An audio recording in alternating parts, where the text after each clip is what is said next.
You're either being authentically present in your original state of blueprint, or you're showing up from the ego limited, which I've now named Ozempic limited version of you. So you're simply performing rather than being a conscious creator being present now in the newness of being. So the question rises, how to become aware of this authentic self? Well, it starts with your desire to know the truth, period. When you desire to know the truth of why you're having this experience we've called life, and so far our finite understanding has told us that it is a limited span, beginning, ends, and then it ends, and then begins forever to be just in limbo, then you're ready to go on the journey to know the truth that so far you've shown up as a shrunk, limited version. And I'm going to keep referring to the ego character persona as Ozempic version of your conscious creating, which is actually coming from your subconscious. So it starts with the desire to know the truth. Until it starts welling up in you, no one is going to tell you to discover who you really are. And I've since shared with you that list everything that has given you a sense of self. You're going to realize it simply experiences everything is temporary, and you still feel like, but this is not me.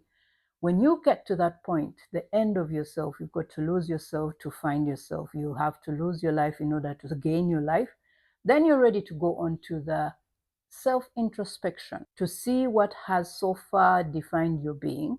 And once you yourself realize that I've been showing up as this limited Ozempic version, it's time to detach. And when you detach, it's like healing the energetic flow. You tune into a lower frequency radio. Now you're tuning higher, which means you've got to let go of the contents that used to play on that frequency and tune into the new one, which is being fully present. Currently, that is what I am consciously doing every moment when I zone out of my day's activity, zone in when I wake up. I go into that place of silence. No naming, no rushing to say, oh, I have to do this. I start from who am I being and choosing to be today, right now. New, fresh from the baking place of newness and timeless possibilities.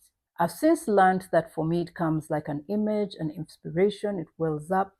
And now I have discovered that I also have a skill of writing to teach. Not just writing anything like we call ourselves content creators, but writing what I'm creating and tangibly experiencing. So I no longer wake up and say, oh, what will I share today? And no, it comes from the truth of me, that I desire to experience the truth of what I am now experiencing. And so I'll share it with others how it has come forth for me. In fact, I want to correct this image we've given ourselves. You're not a content creator. You're a conscious creator who creates the desires that are already contained within your consciousness of being individualized. When you become aware of that state of being, you no longer wake up in the morning faking stories so that you can increase the people who are watching your videos, or you're seeking to become an influencer or follower. The only person you need to influence is you. Show up in your authentic blueprint of being. And the story you need to share is authentic. You don't have to fake it. It's coming straight from the pureness of your being, and you have experienced it. And guess what? If the others who resonate with your message, it's because they were ready to hear it. If others do not, don't get twisted in your knickers. You're not here to please people. You're here to self-realize and please you so that you improve in the quality of understanding of who you are and continually evolve in the awareness of being. So yes, there will be some effort and action required on you to kill the old man, like they say, put off the old man and his old ways of thinking and put on the mind of conscious awareness that your timeless existence. I'm going to try to avoid to use the common words that religion has used, because I've since realized they come with a vibration. Words are containers of spirits. Their vibration, they put you and lock into a frequency of expression and experience.